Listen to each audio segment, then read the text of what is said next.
올해 대학 수학 능력 시험은 처음으로 문이과 통합 방식으로 치러지게 됩니다. 국어와 수학의 선택 과목이 신설되는 등 이런저런 변화가 많을 것으로 예상되는데요. 수험생들이 챙겨야 할 사항들 EBS 대표 강사와 함께 짚어보겠습니다.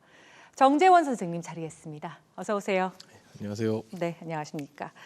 자, 문이과 통합이라는 개념 자체가 아직은 낯선 분들이 많습니다. 예. 올해 정확하게 좀 어떤 것들이 바뀌는 건지 짚어주실까요? 예, 고등학교 교육 과정이 문과와 이과가 전통적으로 있었지 않습니까? 이제 예. 그것을 없앴습니다. 그래서 문과 학생과 이과 학생을 내신 성적을 산출할 때나 이런 걸 나누지 않고 학생들이 자신들이 선호하는 과목 중심으로 수업을 듣게끔 이제 시스템이 바뀌었거든요. 교육 과정이. 거기에 따라서 이제 수능도 문과 수능, 이과 수능 나눠지지 않고 문이과가 이제 통합으로 이제 수능을 보는 형태를 이제 현재 그렇게 부르고 있습니다. 예. 그동안은 좀 탐구 영역과 제2 외국어 과목에서 선택 과목에 따른 유불리가 제법 큰 편이었거든요. 예. 앞으로 국어와 수학에서 이런 현상들이 좀 반복되진 않을지 걱정하는 시선도 많습니다. 사실상 좀 우려가 되는 부분입니다. 그 부분은. 예. 그러니까 그동안에는 이제 탐구 과목을 어떤 것을 받느냐에 따라서 이제 학생들이 희비가 엇갈렸던 그런 기억들을 아마 많이 하고 계실 텐데요. 네. 국어의 경우에는 그래도 화법과 작문하고 이제 언어와 매체가 이제 선호도에 따라서 나눠지기 때문에 이제 수학의 경우에는 지금 확률 통계, 미적분, 기하, 기하 이렇게 세 개의 과목을 학생들이 이제 희망껏 선택을 하게 돼 있거든요. 이제 그럴 때에 확률과 통계하고 이제 미적분 기하의 난이도가 좀 차이가 많이 납니다. 그래서 예. 학생들이 이제 공부를 이제 준비하는 과정이라든가 또 성적이 이제 산출되는 과정에서 아무래도 좀 어려운 공부를 한 학생들에게 좀 더 유리한 점수가 주어지는 이런 구조를 지금 설계해 놨거든요. 네. 그러다 보니까 어려운 과목을 조금만 잘 봤을 때 쉬운 과목을 아주 잘 본 학생보다 더 높은 성적이 나오는데 과거에는 이 둘을 나눠서 성적이 산출됐지만 이게 또 합쳐집니다. 그러니까 조금 난이도 높은 과목을 좀 잘 본 학생들이 매우 유리한 구조로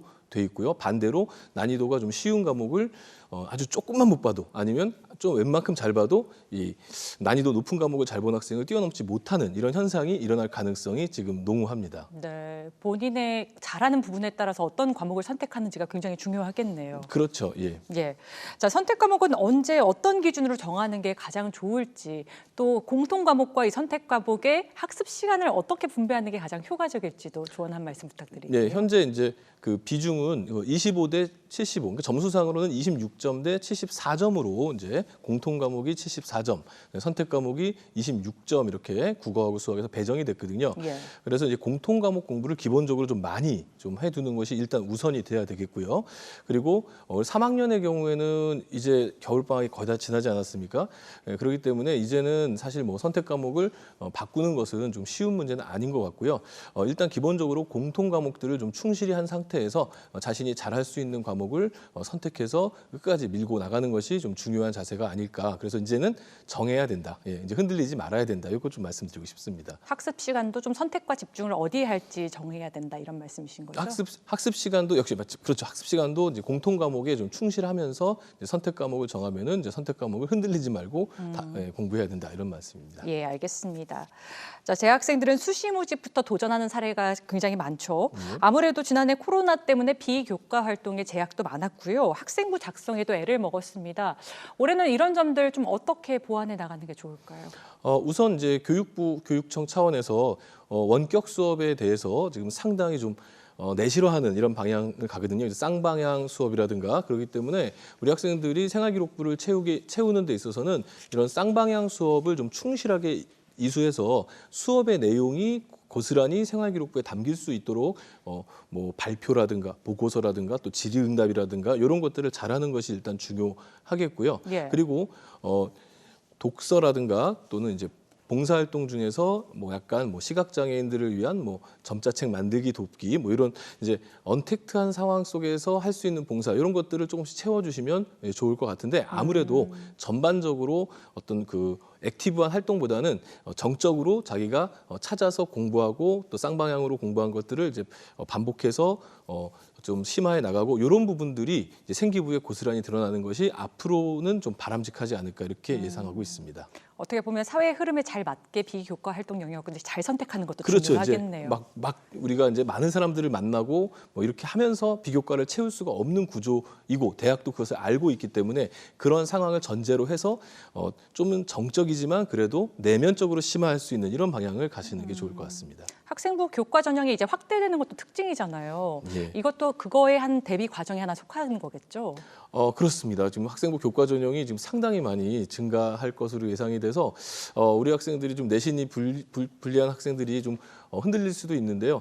어쨌든 학습 안에서 지금 많은 부분들 해결을 해야 되는 그런 상황입니다. 어쨌든 활동이 이제 많이 줄어들 수밖에 없는 그런 구조이기 때문에 우리 학생들이 내실 있는 교과 공부 이것들을 좀 우선적으로 생각하셔야 될 것 같습니다. 네.